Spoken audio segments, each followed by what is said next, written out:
Hello my loves and welcome back to my channel, or welcome to my channel if you are new. Hi, hello, my name is Loey and it feels great and weird and all sorts of things to be back and filming for you. I haven't done a proper sit down video and I said on Twitter it had been like a week, but I think it's been closer to 2 at this point, if not a little bit more than that.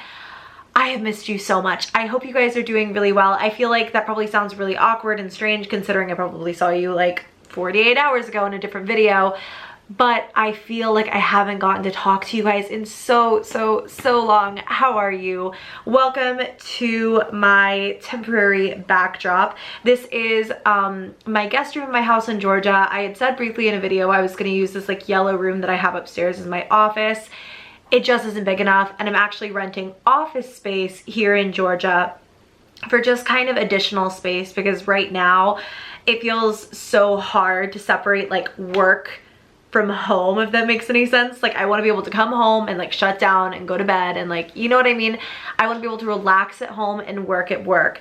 But this is really cool as like a filming room for when I am home and I don't want to get up to the office. Also, my office isn't ready yet. Sorry about the little halo from my ring light back there. I'm not quite sure how I'm going to get around that. I'll probably have to do some things, possibly drape something over that part of the headboard just because I know it's a little bit distracting, but I hope it doesn't distract you guys too much from the fact that I am back for the first time in a long time with a paranormal and like a proper paranormal update. I had told Christian I wasn't going to bring anything into this house in Georgia. This was our family home, so I didn't feel anything negative here. I was like, I'm not gonna talk about ghosts, I'm not gonna think about ghosts, I'm not gonna bring it in, but I can't help myself. I have to tell this story. And this house that I'm in, you guys, is so calm. I have never felt more calm in a setting in my entire life. I don't feel anything malicious here. If anything, if like I have a paranormal experience, it's so light and kind and like, I don't know how to like even explain that. It probably sounds stupid to hear like kind in conjunction with paranormal experience, but this feels like home to me. It feels like my literal sanctuary, and I've never felt more at peace in a home than I do here. But, and that's a big but, I have still been back and forth between Georgia and LA. In case you can't tell by the way that I'm talking, I'm a little tired. I have been like recovering for the last 2 weeks from the amount of travel that I did. It was Georgia to LA, LA to New York, New York to LA, LA to Georgia.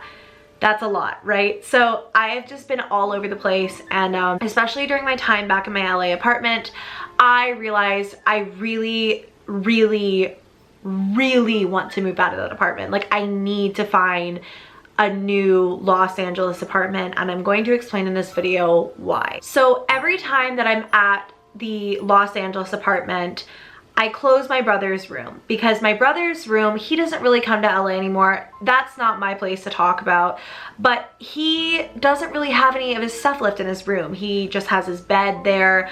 He has a bed here too in case I have him there or a guest there who wants to stay in kind of like a guest bedroom kind of area. There is no dresser. There is nothing but a bed, the shower, some towels for the shower. That is it in that room. No decor anymore, no nothing.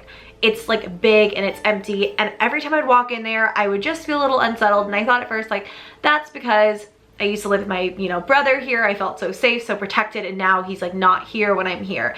And I don't really think I've ever been like truly alone like that, if that makes any sense. So I kept thinking and like chalking it up to like, this is why I'm uncomfortable. But more and more I would close his bedroom door at the beginning of the day or the end of the day or whatever. I would leave my bedroom to go to a meeting, or I would just come out to go downstairs and the bedroom door would be slightly cracked. And one day I was like, this is weird. Maybe it's the air conditioning. I don't know. Our doors upstairs are the kind where there's sort of like a key or like an Allen wrench that you can just put in and it locks or unlocks it, or you can lock it from the opposite side. So I just did that to make sure the door wouldn't move anymore. Thank God it didn't unlock itself or anything like that. So you don't have to worry about like that kind of craziness out of this video. But every time I had to go in there, I would just feel really uncomfortable. Like for a while, Andrew was staying there when he came to see me in LA, and it was just so wildly like dark and weird in there. There was like bad energy. I don't know how to explain it. And I started feeling that with my room too. I would wake up in the middle of the night just really uncomfortable. Like not anything to sit down and make a video about, but like I just felt uneasy all of the time in my own bedroom. And when it turned out that Andrew wasn't there in LA anymore, I didn't have any guests over, I was alone, I started sleeping on my couch because I just didn't feel safe in my bedroom. And that sounds really stupid because nothing monumental had happened. It wasn't like something went flying across the room. I just felt uneasy, and uneasy to the point, do you guys ever have that feeling? Maybe you're like going upstairs or downstairs really late at night and you can feel something behind you and you suddenly get this like overwhelming urge to like run.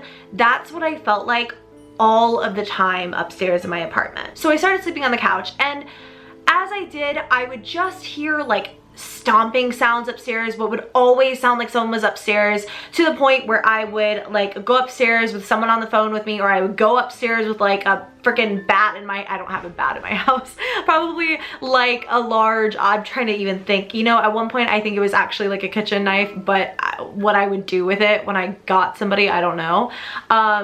But I would walk around my apartment convinced that someone was there, convinced someone was gonna jump out of a closet, because it felt like someone was in my apartment at all times.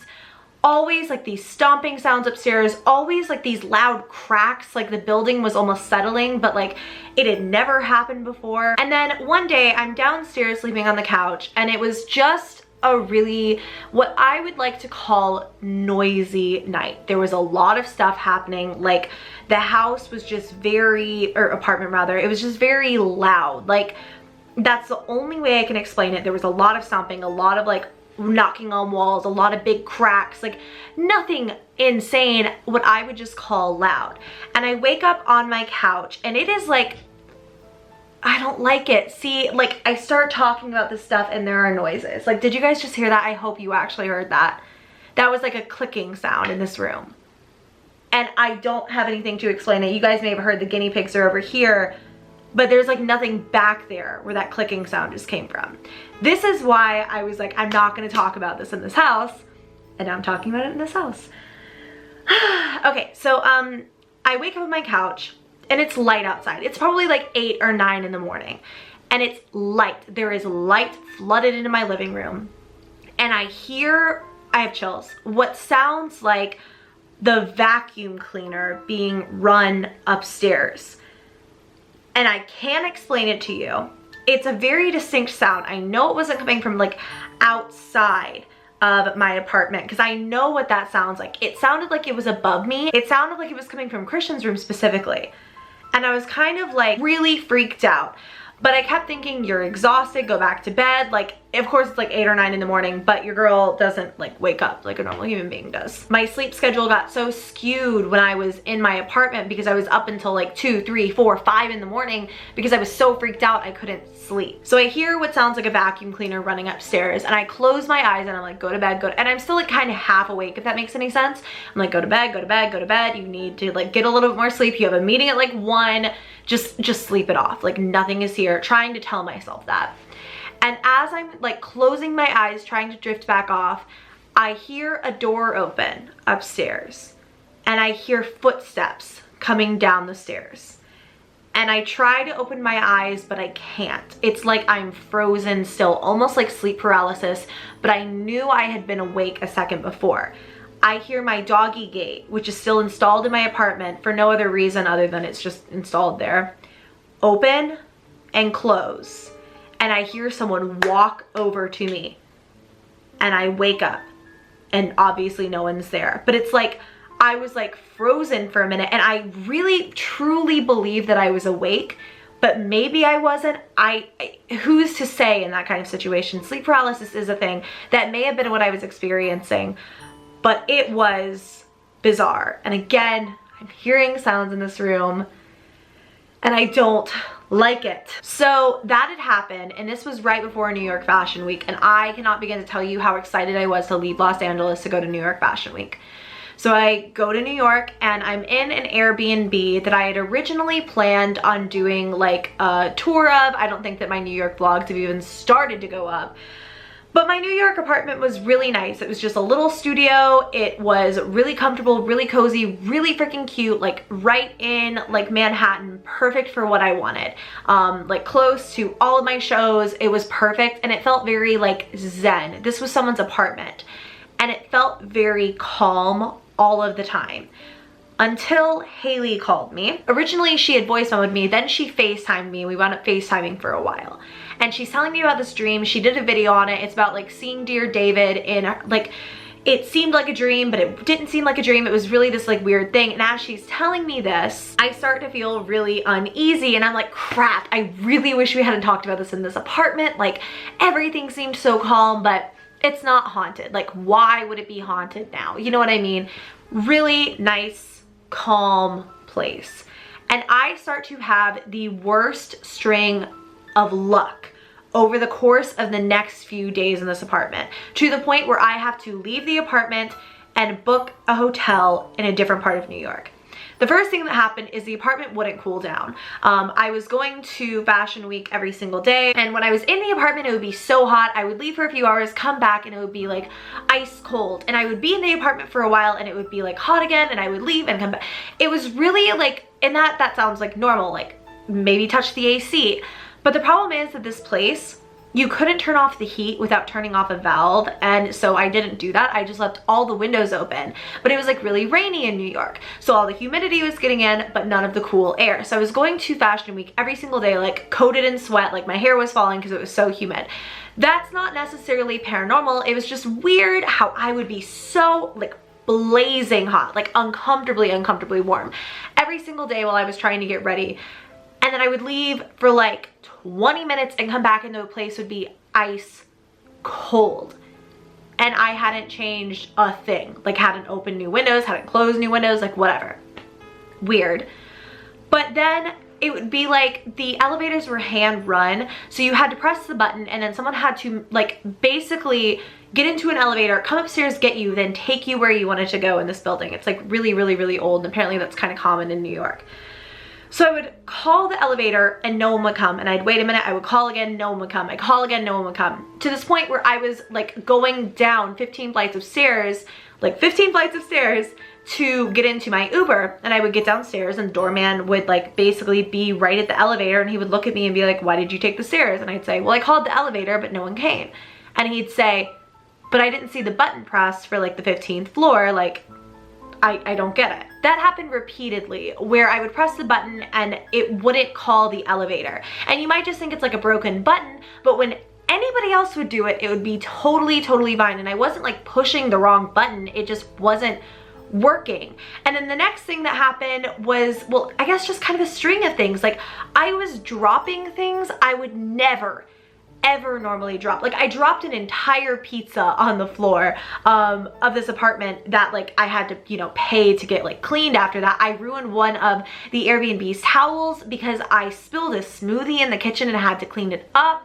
I shattered my bronzer. Like I was really klutzy, if that makes any sense, like abnormally so. 3 light bulbs in that apartment burned out while I was there, in a studio apartment. There's not like a ton of space. 3 light bulbs burn out. And it's just like this weird stuff, like it just feels like heavy in the apartment. I feel like I'm being watched all the time. I'll like feel like I see a shadow out of the corner of my eye and there will be no one there. And it's the same thing that I was feeling in my apartment. This same like heaviness, that same feeling of like something is following me, if that makes any sense. Like I'm never really alone. And I wind up calling the woman who, you know, has the Airbnb, and I'm like, hey, listen, this was great. I don't expect a refund for like the 3 days I'm not gonna be here, but I'm gonna go stay at a hotel because this isn't working. And she was like horrified because I had paid a lot of money to stay like in an Airbnbs are typically a little bit more expensive than apartments or hotels if you get an entire place. She was horrified. She wanted a good review, obviously, and she was just a nice person. So she comes over to the apartment and she's like, it feels plenty cold in here. Like, you're leaving all the windows open, and it did feel cold. And I was like, yeah, but like, I'll be in here and it'll just get so hot. So she turns off the valve to the heat. And she's like, if you really think like you're like this warm, let's just turn off the heat. And then she shows me how to call the elevator. The elevator works totally fine when she calls it. And then she winds up leaving, and the same stuff keeps happening. The apartment is blazing hot when I'm in it, cold the second I leave. I can't get the elevator to like come to me anytime. It's just weird. So then I go back to LA, and just weird stuff keeps happening.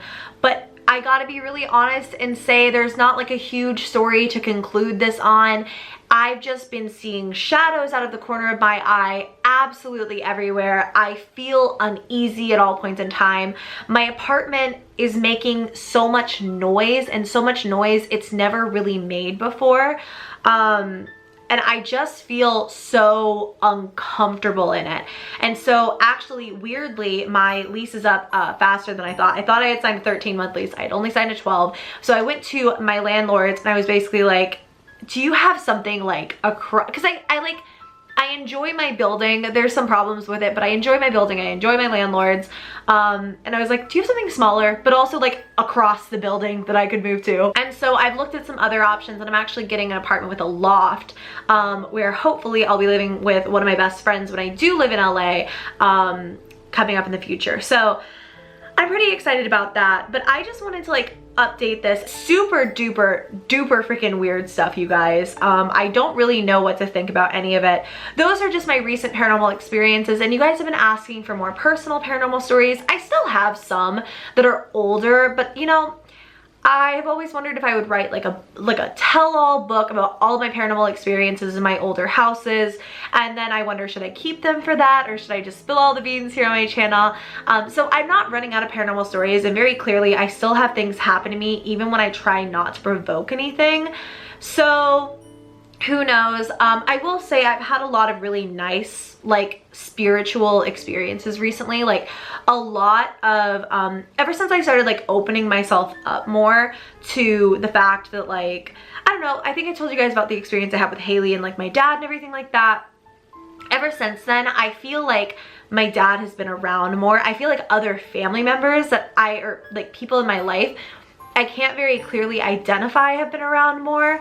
I've been like just experiencing good things recently. Like a lot of good karma has come my way, a lot of really good karma, so that's really good. But a lot of just positive things, like I'll lose like a necklace for my dad and find it in a place I know I never would have put it, or I don't know, my cats will start like purring at nothing, or just little things like that have been kind of nice recently. But in terms of like scary, like dark stuff, that's what I've been experiencing, and I'm sure you guys are more interested in the scary and the dark anyways. I love you all very, very much. I hope that this kind of tided you over in terms of your desire for an updated paranormal story time.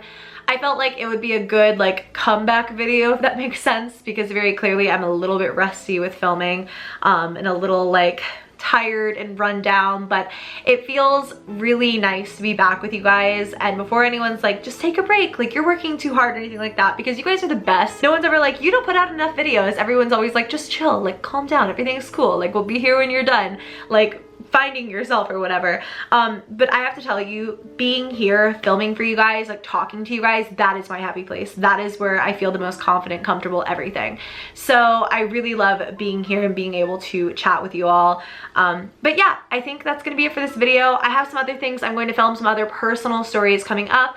I saw a kid I used to babysit for the first time in like 15 years, and I had completely forgotten about him.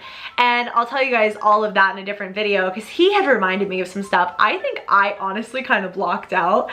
But yeah, love you guys so much. Give this video a thumbs up if you did enjoy. Subscribe to my channel if you haven't already. I love you, and I'll see you in the next video. Bye.